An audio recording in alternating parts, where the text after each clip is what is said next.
कि काल भगवान को मैं किसी भी तरीके से मौका नहीं देना चाहता अपने नाम को खंडित करने के लिए। इसी के चलते ना मैं भाई आज अपने घर से बिल्कुल बाहर निकल रहा हूँ। जगदीश जी भगत जी की इनके परिवार वालों ने ये कंडीशन कर रखी है कि भैया आप देखो कहाँ पे रह रहे हैं। ये इनके बेटे वगैरह पोते वगैरह सब बढ़िया से बढ़िया और आलीशान मकान बना के रह रहे हैं, पर इन्होंने अपने बुजुर्ग दादाजी को भगत जी को कहाँ पे डाला हुआ है। हाँ ये देखो, ये देखो।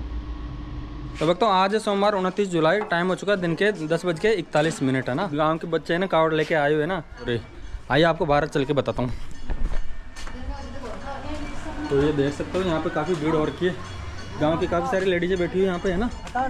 और ये डीजे इसमें नाचते गाते बजाते हुए लेके आए हैं लोग कावड़। ये वो मंदिर है। देन उसके बाद में मंदिर के जो आगे जो वो लेडीजें खड़ी है ना, वो कलश लेके खड़ी है और ये कावड़ी वगैरह खड़े हैं ना।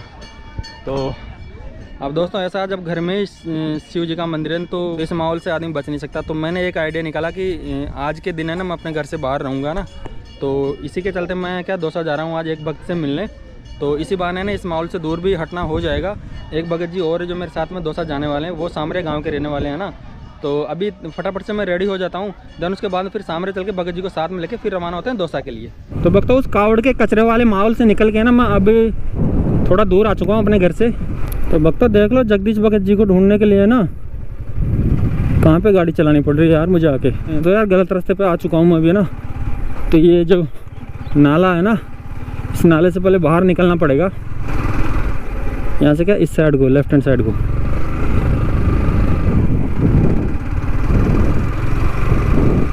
तो आपकी जानकारी के लिए बता दो, अगर इसी रोड से हम बिल्कुल सीधा स्टेट में चले जाएंगे ना, तो वो रोड आएगा देवगांव को। देवगांव के बाद में तुंगा, और तुंगा के बाद में फिर वो रोड पड़ेगा लालसोट वगैरह होता हुआ फिर वो सवाई माधोपुर निकल जाएगा इसी रोड पे। और अगर पीछे की बात करें, ये रोड पीछे सामरिया को क्रॉस करके इधर यहाँ तक आया है। ये वाला रास्ता जा रहा है जगदीश जी के घर में, उनके बताए के हिसाब से। बंदी छोड़ करें, मौसम ठीक रहे तो भगत जी से है ना बिल्कुल ढंग से मिल के आ जाएँ।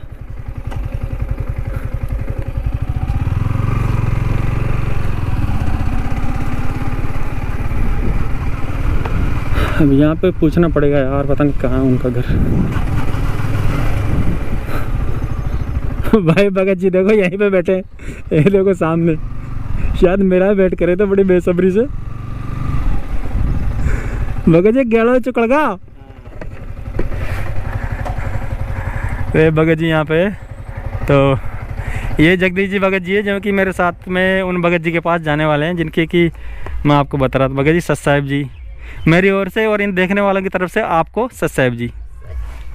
तो चलते हैं दोस्तों भगत जी के यहाँ पे बैठते हैं। तो देख लो भक्तों जगदीश जी भगत जी के घर पे आ चुका हूँ मैं ना।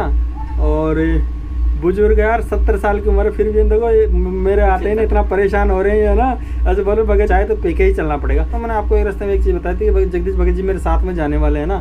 तो यहाँ पे आगे पता लगा कि इनकी यार तबीयत थोड़ी ख़राब हो रही है ना। तो अगर यहाँ से हम जयपुर से उन भगत जी से मिलने दौसा जाएंगे तो वन साइड का 84 किलोमीटर 84 किलोमीटर पड़ेगा। तो बड़े बुजुर्ग यार पीछे मोटरसाइकिल बैठ के इतनी दूर जा नहीं सकते। अगर ज़्यादा बीच में इनकेस अगर बीच में रास्ते में तबीयत ख़राब होती है तो फिर गलत हो जाएगा ना। तो हाँ इनके अटैक की थोड़ी प्रॉब्लम है ना। तो अब जब ये नहीं जा रहे तो फिर मैं भी अकेले जाके क्या करूँगा। तो ऐसे करके मैंने वहाँ पे जाने का प्रोग्राम पोस्टपोन कर दिया। तो अभी भगत जी के घर पे बैठा हूँ और भगत जी देखो चाय बना रहे, ये देखो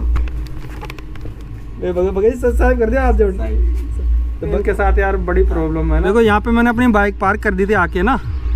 और ये जो जितने भी घर बने हुए ना फैमिली वालों के घर बने हुए सारे। और बताऊँ आपको भगत जी के बारे में एक चीज़ और बताऊँ, बड़ा पूरा और लंबा चौड़ा परिवार है।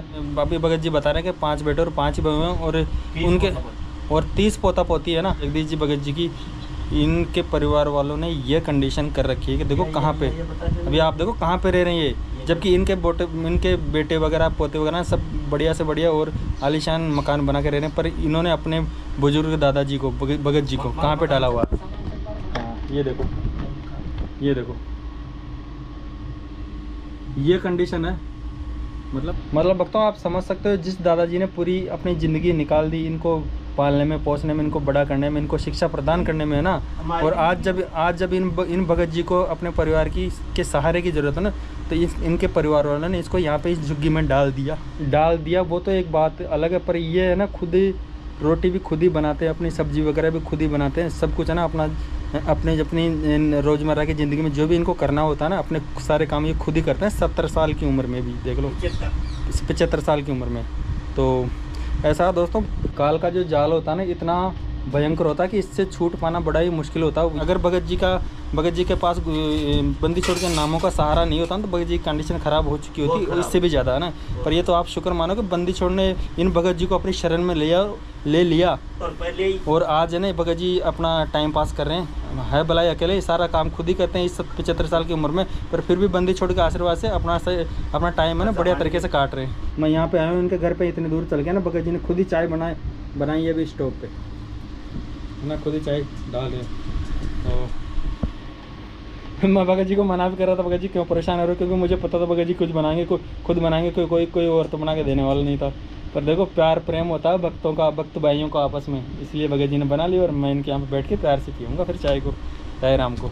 चाय नहीं है भक्तों, ये चाय राम बंदी छोड़ का आशीर्वाद से।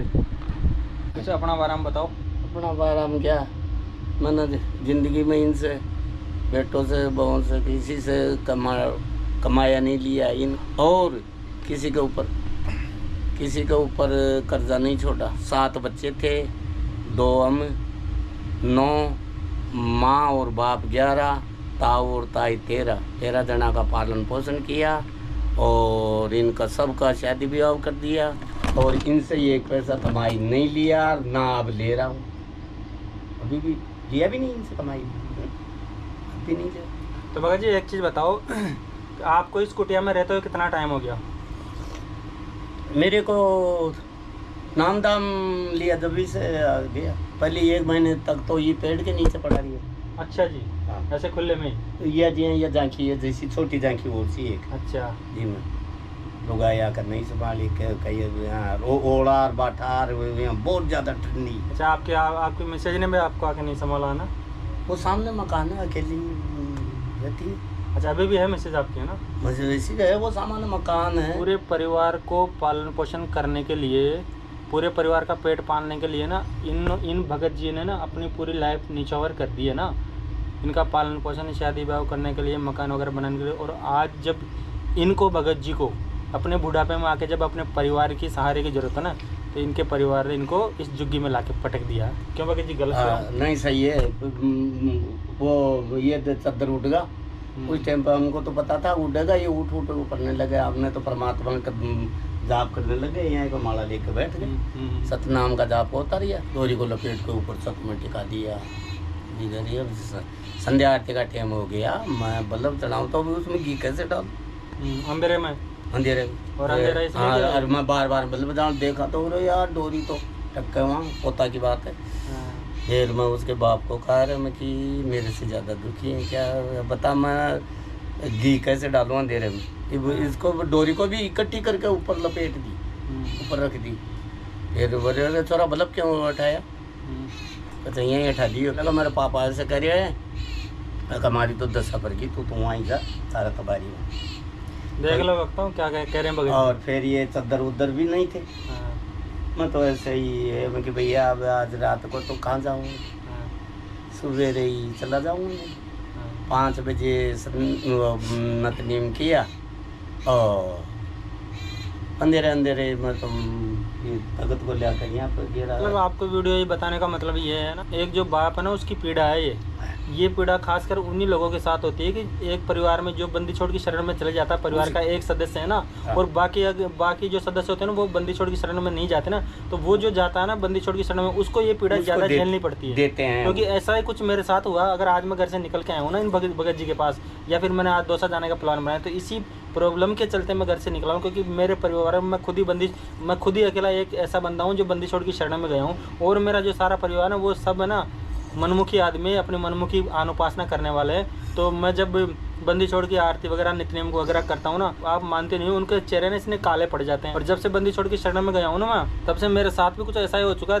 3 से 4 दिन तो मैंने अकेले ना रोटी बना के खाई है, ये कंडीशन हो गई थी मेरे साथ में। अब मेरे तो काल का जाल है ये, तो है ना, अगर आप परमात्मा के और बंदी छोड़ के बताए हुए नियमों के हिसाब से चलते हो ना, तो परमात्मा का हाथ आपके ऊपर रहता है, और फिर वो काल का जाल का जो प्रभाव होता है, नेगेटिव प्रभाव, वो आपके ऊपर असर नहीं कर पाता। और अगर बंदी छोड़ की आप शरण में जाके बंदी छोड़ की मर्यादा को खंडित कर दे दो, तो भाई साहब भगत जी आपका फिर कोई सहारा ही नहीं, सहारा नहीं है। फिर तो आप ये वो मान तो लो कि आप गए सताया काम हो से या ये। सांप पता हाँ। नहीं कब डस ले, वो तो काल, वो तो शरण में आते ही भयभीत हो जाता है काल हाँ, भगवान तो तो। जो जिन लोगों ने या परमात्मा की मर्यादा को खंडित कर दिया ना, उनका तो फिर कोई चारा ही नहीं है, ना तो इस लोक में और ना ही परलोक में। यहाँ तक अगर भक्तों आपने वीडियो देख ले तो आप लोगों को ये वीडियो कैसा लगा? अगर वीडियो अच्छा लगा तो वीडियो को लाइक करें, अपने सभी भक्तों में और अपने ग्रुप्स में शेयर करें, एंड चैनल पे फर्स्ट टाइम आए तो चैनल को सब्सक्राइब किए बिना ना जाएं।